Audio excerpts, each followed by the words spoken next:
दोस्तों, क्या आप इमेजिन कर सकते हैं कि एक ऐसी चीज़ भी थी जिसकी वैल्यू आज से 10 साल पहले ज़ीरो थी और आज इसकी वैल्यू 75 लाख से भी ज़्यादा है। जी हाँ, मैं बात कर रहा हूँ बिटकॉइन की। आज इस वीडियो में हम आपको बताएंगे कि बिटकॉइन क्या है और इसकी तारीख क्या है। तो बगैर वक्त ज़ाया किए अपनी वीडियो का आगाज़ करते हैं। बिटकॉइन क्रिप्टो करेंसी की एक किस्म है। तो सबसे पहले हम आपको क्रिप्टो करेंसी का तारुफ करवाते हैं। बात सिर्फ 12 साल पहले की है। एक इंसान जिसका नाम सतोशी नाकामोटो है, उसने एक पेपर पब्लिश किया था जिसकी पहली लाइन कुछ यूं थी: A version of electronic cash that would allow payments to be sent directly from one party to another party without going through a financial institution. आसान अल्फाज में अगर कहा जाए तो क्रिप्टो करेंसी एक डिजिटल एसेट है जिसके ऊपर सेंट्रल बैंक या फाइनेंशियल इंस्टीट्यूशन का कोई कंट्रोल नहीं होता। जैसे कि यूएस डॉलर को अमेरिका का सेंट्रल बैंक कंट्रोल करता है या पाकिस्तानी रुपीस को स्टेट बैंक ऑफ पाकिस्तान। ऐसे ही क्रिप्टो करेंसी या बिटकॉइन के लिए कोई मेन फाइनेंशियल इंस्टीट्यूशन नहीं है जो इसको कंट्रोल करता हो। 12 साल पहले जब ये पेपर पब्लिश हुआ तो उस इंसान के जहन में ये सिर्फ एक आइडिया था, लेकिन अब इसी क्रिप्टो करेंसी एक्सचेंज पे लाखों करोड़ों की ट्रेडिंग होती है, बिल्कुल वैसे ही जैसे शेयर्स की ट्रेडिंग नॉर्मल स्टॉक मार्केट में होती है। सतोशी नाकामोटो के पेपर और क्रिप्टो करेंसी का कॉन्टेक्स्ट समझने के लिए हमें अपनी इकोनॉमिक हिस्ट्री के कुछ ज़रूरी पहलुओं को समझना बहुत ज़रूरी है। दोस्तों, फाइनेंशियल इंस्टीट्यूशन भरोसे पे डिपेंड करता है। अगर आप अपनी जेब से एक करेंसी नोट निकाल के देखें तो उसके पीछे स्टेट बैंक ऑफ पाकिस्तान की तरफ से लिखा होता है हामिले हाजा को मुतालबे पे अदा करेगा, और उसके नीचे गवर्नर बैंक दौलत पाकिस्तान के दस्तखत होते हैं। अगर वो दस्तखत नोट से हटा दिए जाएं तो उस नोट की वैल्यू एक कोरे कागज की रह जाती है। सेकेंड वर्ल्ड वॉर के बाद अमेरिका दुनिया की सबसे पावरफुल कंट्री बन गया था, तो मजबूरन बाकी सारे मुमालिक को अपनी करेंसीज को यूएस डॉलर के साथ जोड़ना पड़ा था, और यूएस डॉलर गोल्ड रिजर्व्स यानी सोने के अंबार से जुड़ा हुआ था।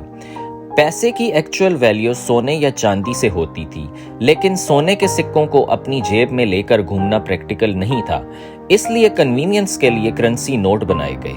1971 में अमेरिका ने इस गोल्ड स्टैंडर्ड के रूल को ख़त्म कर दिया। उसके बाद से बाकी सब ममालिक के सेंट्रल बैंक अपनी मर्जी से नोट छाप सकते थे। दोस्तों, जब आप बैंक में पैसे जमा करवाते हैं तो इसका मतलब है कि आप बैंक को अपने पैसों से खेलने की इजाज़त दे रहे हैं। वही बैंक अवाम से जमा किए गए पैसों को कंपनीज और इंडिविजुअल्स को सूद पे लोन के तौर पे देता है, और इसी वजह से आपको अपने डिपॉजिट किए गए पैसों पे इंटरेस्ट मिलता है।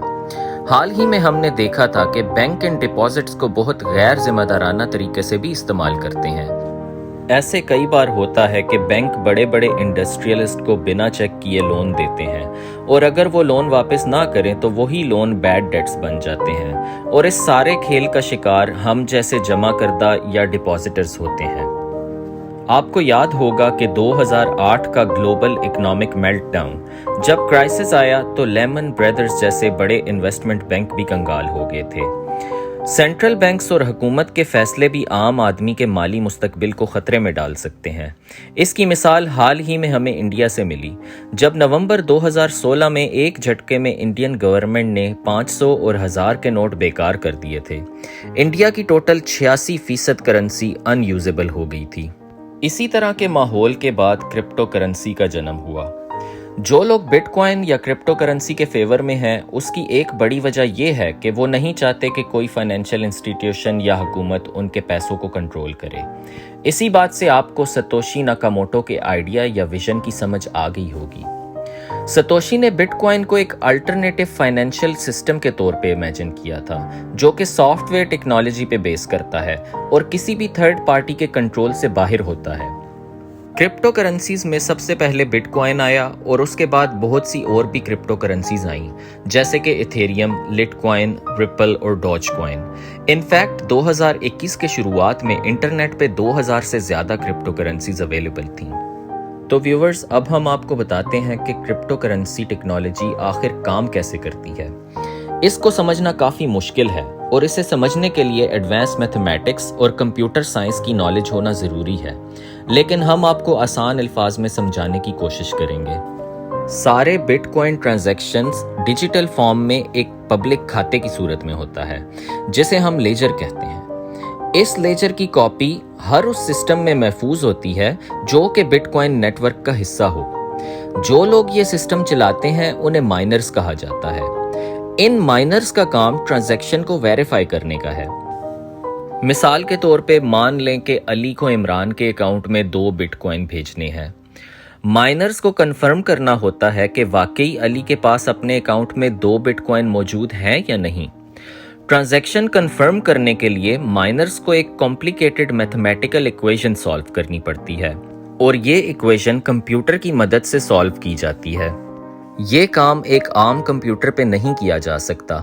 माइनर्स ये काम बहुत कॉम्प्लेक्स और हाई प्रोसेसिंग पावर वाले कंप्यूटर से करते हैं।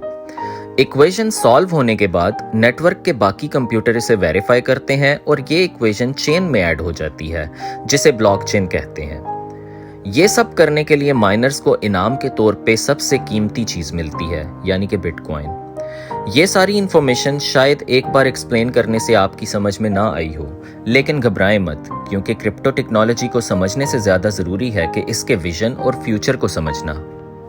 तो अब हम बात करते हैं कि बिटकॉइन को यूज कैसे किया जाता है। ये समझना भी बहुत जरूरी है, क्योंकि कुछ लोग क्रिप्टो करेंसी को एज एन इन्वेस्टमेंट यूज करते हैं और दूसरी तरफ कुछ लोग इसे as an alternative currency use करते हैं। ज्यादातर लोग ये सोच के बिटकॉइन लेते हैं कि कुछ अरसे बाद इसकी वैल्यू बढ़ जाएगी और उन्हें अपनी इन्वेस्टमेंट का अच्छा रिटर्न मिलेगा।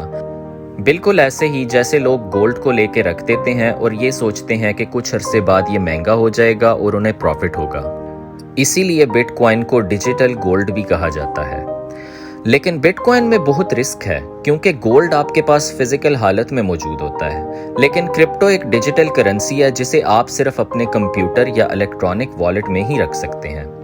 अगर मौजूदा वक्त की बात की जाए तो आप किसी दुकान पे कुछ लेने जाएं तो आप बिटकॉइन से पे नहीं कर सकते, लेकिन ये ट्रेंड मुस्तकबिल में बदल सकता है, क्योंकि कुछ वेस्टर्न कंट्रीज में ऐसे होटल्स और रेस्टोरेंट्स हैं जहां bitcoin as a form of alternative currency use होना शुरू हो गया है। मतलब लोग खाना खा के बिटकॉइन में पेमेंट करते हैं।